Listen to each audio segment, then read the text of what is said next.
आज तक काफ़ी मोटरसाइकिल और राइडिंग टिप्स और कैसे आपको लॉन्ग डिस्टेंसेस वगैरह करनी है, कैसे आपको शॉर्ट्स करनी है, पिलियन के साथ कैसे करना है आपको राइड, इसके काफ़ी सारे वीडियोस वगैरह बना रखे हैं।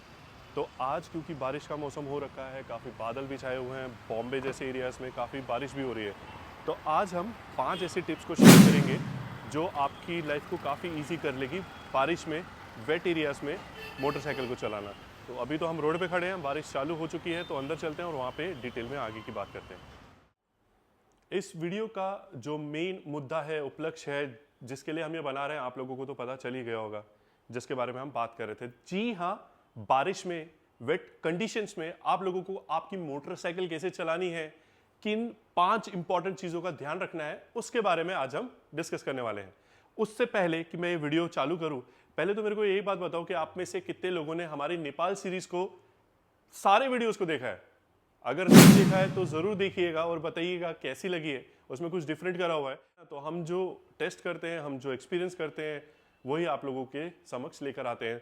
तो ज़रूर भूलिएगा नहीं, नेपाल सीरीज़ को ज़रूर चेकआउट कीजिएगा, क्योंकि ज़्यादा कुछ व्यूज़ नहीं आए हैं, टू बी वेरी फ्रैंक। अच्छा, तो coming back to the topic, तो 5 चीज़ों के बारे में आज हम डिस्कस करने वाले हैं। सबसे पहली जो इंपॉर्टेंट चीज़ है वो होने वाली है but obvious rain gears.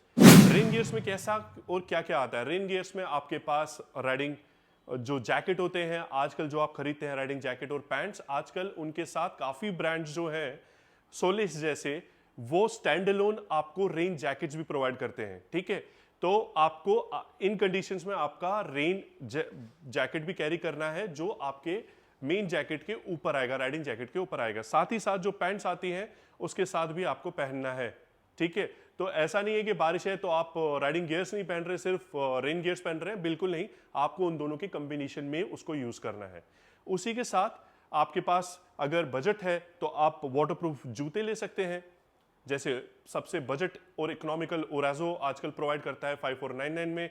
Top and में जो हम खुद भी यूज करते हैं, हम वैसे तो हम ओराजो भी यूज करते हैं, वो वाटरप्रूफ नहीं, उनका फर्स्ट जनरेशन वाला जूता। और जो दूसरा अभी हम लॉन्ग रन पे यूज करते हैं वो है फॉर्मा एडवेंचर के, आप वो भी यूज कर सकते हैं, बट उसका बजट थोड़ा सा ज्यादा हो जाएगा। उसके साथ साथ काफी ब्रांड्स हैं जो आज वाटरप्रूफ ग्लव्स भी आपको उपलब्ध करवाते हैं। तो ये सारी चीजों को मिलाकर आपका कंप्लीट एक कवच बन जाता है बारिश के खिलाफ, पानी के खिलाफ। तो उससे होता यह है कि आप अपनी राइड को अच्छे से एंजॉय कर पाओगे, गीले नहीं रहोगे, बीमार नहीं पड़ोगे, है ना। और अगर ज्यादा 10-15 दिन की राइड है तो आप आराम से उसको एंजॉय भी कर सकते हो। सेकंड, जो इसी चीज में मैं इंपॉर्टेंट चीज को कवर करना चाहूंगा वो है आपका हेलमेट। अभी हेलमेट में ऐसा क्या है, हेलमेट में आपका एंटी फॉग होना चाहिए। अगर आपके पास Axor, SMK typhoon series जैसे हेलमेट्स है तो उसमें already inbuilt anti fog visor आता है। ठीक है, तो उससे होता क्या है, देखिए जब आप बारिश में राइड कर रहे हैं तो बाहर का टेम्परेचर कंपेरेटिवली कम हो जाता है आपके इंटरनल हेलमेट के एम्बियंस से।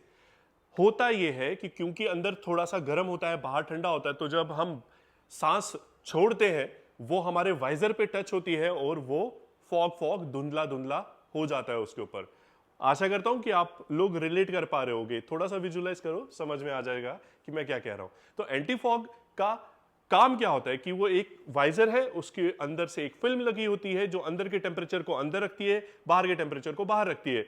उसके बीच में एक हल्का सा स्पेस होता है जिसकी वजह से टेम्परेचर का वेरिएंस नहीं होता है आपकी ब्रीदिंग की वजह से, जिससे फॉग नहीं होता और आपका विजन हमेशा क्लियर है। के पास नहीं है एंटी फॉग वाइजर, वो क्या कर सकते हैं, जो मैं करता हूं इतने सालों से, मैं हल्का सा वाइजर को उठा देता हूं। उससे होता यह है कि हवा अंदर आ जाती है, टेम्परेचर इक्वलाइज हो जाता है और आपके वाइजर पे फॉग नहीं जमता है। बट इसके नुकसान भी है। नुकसान यह है कि ठंडी हवा, बारिश का पानी आपकी आंखों में लग सकता है, आपका हेलमेट को गीला कर सकता है। अगेन वो थोड़ा सा इरिटेटिंग हो जाता है आपकी राइड के लिए। उसके साथ आपके एंटी फॉग के साथ आपके हेलमेट पे यहां पे एक ब्रेथ डिफ्लेक्टर बोल दो या ब्रेथ गार्ड बोलो, वो भी होना जरूरी है। ठीक है, एक और जो चीज इंपॉर्टेंट चीज है, तो जो आपके टिंटेड वाइजर्स है वो प्लीज या तो घर में रखिए या एक स्पेयर क्लियर वाइजर जरूर कैरी करिएगा जब भी आप रेनी सीजन में राइड कर रहे हो। उससे आपकी विजन कभी भी कॉम्प्रोमाइज नहीं होगी। ठीक है, तो इसका भी खासा ध्यान रखिएगा।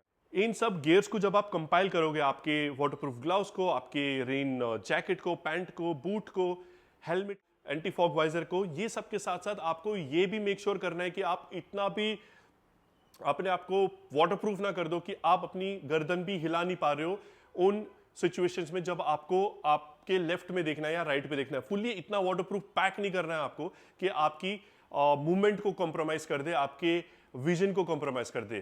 ठीक है, आशा करता हूं ये पॉइंट काफी क्लियर हो चुका होगा अभी तक। तो अब हम चलते हैं हमारे दूसरे पॉइंट पर। तो जो सेकंड पॉइंट होने वाला है वो है ride smoother and smarter. There is only one word which you will have to remember while riding in rain, which is going to be smooth। मतलब क्या? मतलब ये कि आप जब भी एक्सेलरेट कर रहे हैं तो आपको स्मूथली फर्मली एक्सेलरेट करना है। समझ रहे हो? मतलब आपको बहुत आराम से प्यार से जाना है। आप ज्यादा ओवर एक्सेलरेट नहीं कर सकते, ज्यादा वो करते हैं ना लोग, वैसा नहीं करना है आपको। रीजन ये है क्योंकि रोड गीला है, सरफेस गीली है, आपको पता नहीं कहाँ पे पॉट होल्स हैं, आपको पता नहीं कहाँ पे मैन होल्स हैं। तो आप अगर आराम से जाएंगे, स्मूथली एक्सेलरेट करेंगे तो आपके पास इनफ टाइम होगा रिएक्ट करने के लिए अगर कुछ आपको ब्रेकिंग वगैरह करनी पड़े। तो हाँ, हैविंग सेड दैट आपको थ्रॉटल के साथ काफी जेंटल होना होगा, आपको काफी स्मूथ राइड करना होगा। कोशिश कीजिए आप अपनी बाइक को सीधा रखे, ना कि ज्यादा टिल्ट कर रहे हैं, ना कि ज्यादा बेंड कर रहे हैं, है ना। कर्व्स वगैरह पे भी खासा ध्यान रखिएगा। एक्सेलरेट करते हुए कम से कम बेंड कीजिएगा। कि आपको यह भी समझ आ गया होगा कि आपको जो दूसरा पॉइंट है, आपके मस्तिष्क में क्या याद रखना है कि आपको काफी स्मूथ और जेंटली एक्सेलरेट करना है।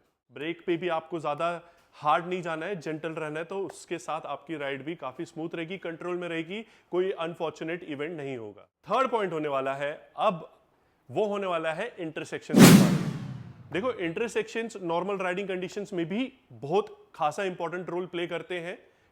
कुछ कारणों की वजह से वो होते हैं कि वहां पे काफी लोग लेफ्ट में चल रहे होते हैं, राइट साइड में इंटरसेक्शन है, या कुछ गांव वाले बीच में से आ जाते हैं, या किसी को कुछ टर्न मारना होता है, तो काफी हेवाई चीजें हो जाती हैं। तो इंटरसेक्शन के टाइम पे, रेनी सीजन के टाइम पे, बारिश के मौसम में आपको आराम से जाना है ताकि आप प्रोएक्टिवली बिहेव कर पाए। ब्रेकिंग पे कम से कम स्ट्रेस देकर आप इजीली इंटरसेक्शन को क्रॉस करें।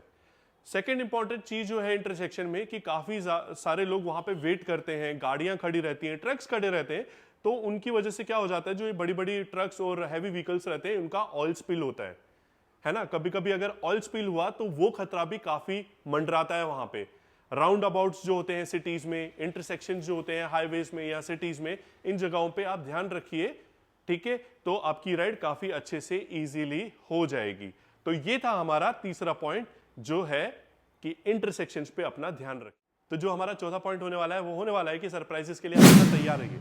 अब सरप्राइजेस किसको पसंद नहीं है, बट मोटरसाइकिल राइडिंग में अवॉइड करो भैया। सरप्राइजेस से मेरा मतलब ये है कि जो हमारे व्हाइट लाइंस होती हैं, रोड की आखिर में व्हाइट लाइंस होती है, बीच में व्हाइट लाइंस होती हैं, वो काफी स्लिपरी हो जाती है। ब्लैक आइस पता है ना आपको कैसी रिएक्ट करती है ना। ब्लैक आइस के ऊपर से अगर हम मोटरसाइकिल निकालते हैं तो हमारा बैलेंस चला जाता है।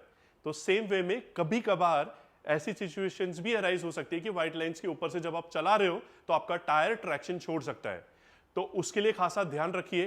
कहीं पे घास पड़ा हुआ है, कहीं पे सूखे पत्ते जो थे अब गीले हो गए हैं, तो सोचिए गीले पत्तों के ऊपर से भी अगर आपने कभी राइड करा होगा और ऐसे एक्सपीरियंस करा होगा तो कमेंट में जरूर बताइएगा। उसके ऊपर भी ट्रैक्शन आप बहुत बार खो देते हैं, तो ये काफी डेंजरस हो सकता है आपकी राइडिंग के लिए, आप गिर सकते हैं, लग सकती है। तो उस केसेस में भी व्हाइट लाइन के साथ साथ घास को, गिरे हुए पत्तों को भी अच्छे से नजर रखिए कि जहां से आप गुजर रहे हैं वहां पे आपके आगे ऐसी कंडीशंस ना हो जिसकी वजह से आपका ट्रैक्शन लूज आउट हो सकता है।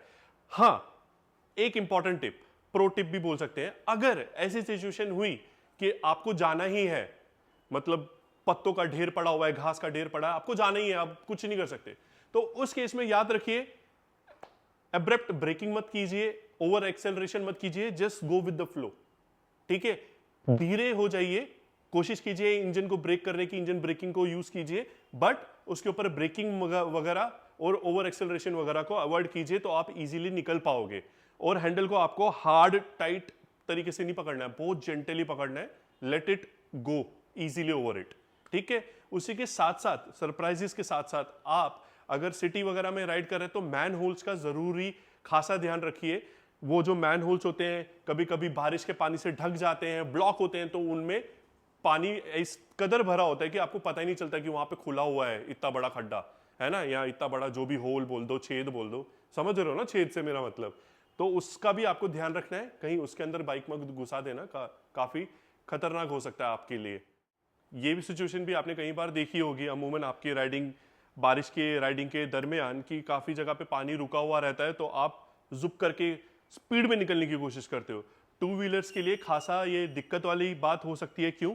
क्योंकि जब आप स्पीड से जा रहे हो, वो पानी कितना गहरा है पता नहीं है ना, वो पानी का अमाउंट कितना है पता नहीं है, तो उसकी वजह से क्या ऐसा होता है कि आप उसके ऊपर से उड़ते हुए निकल जाते हो।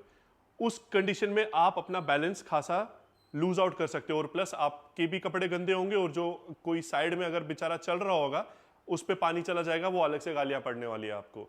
तो इन चीजों का भी ध्यान रखिए। जब आपको पानी वगैरह मिले, आपको लग रहा है कि पानी है वहां पे, काफी ज्यादा पानी है वहां पे जमा हो रखा, तो आराम से एक्सेलरेट करते हुए जाइए, ना कि ओवर स्पीडिंग में।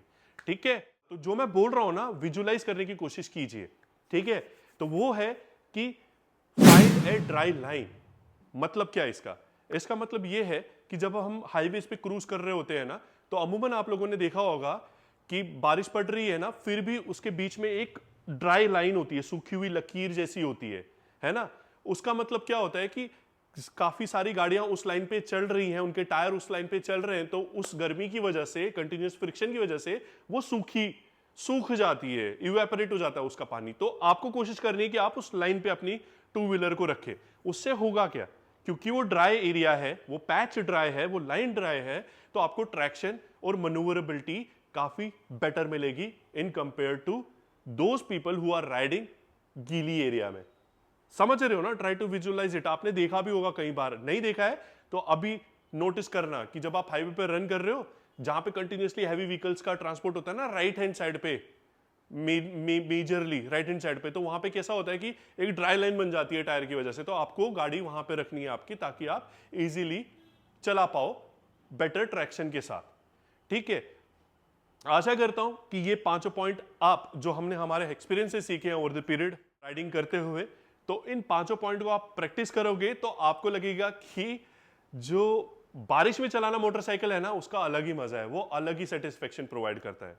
और हाँ, इसी के साथ मैं ये भी बोलूंगा कि अगर हमने कुछ मिस कर दिया है जो आपको लगता है कि काफी एड ऑन करता है वैल्यू, तो जरूर हमें कमेंट सेक्शन में बताइएगा, और नेपाल सीरीज को देखना मत भूलिएगा। और इसी के साथ इस शॉर्ट टॉपिक को, टेक्निकल टाइगर की वीडियो को यहीं पे समाप्त करते हैं। With that, as always, stay cool, stay healthy, stay ahead, don't forget to stay sexy, always take care of your माताश्री और पिताश्री, उनका आशीर्वाद लो, जब भी बाइक निकालो, कार निकालो उनका, या किसी भी काम के लिए जाओ, उनका आशीर्वाद लो, उनको नमस्कार करो, तो आपका दिन बहुत ही सही जाएगा, आपका काम बहुत ही सही जाएगा। करके देखो, मजा आएगा।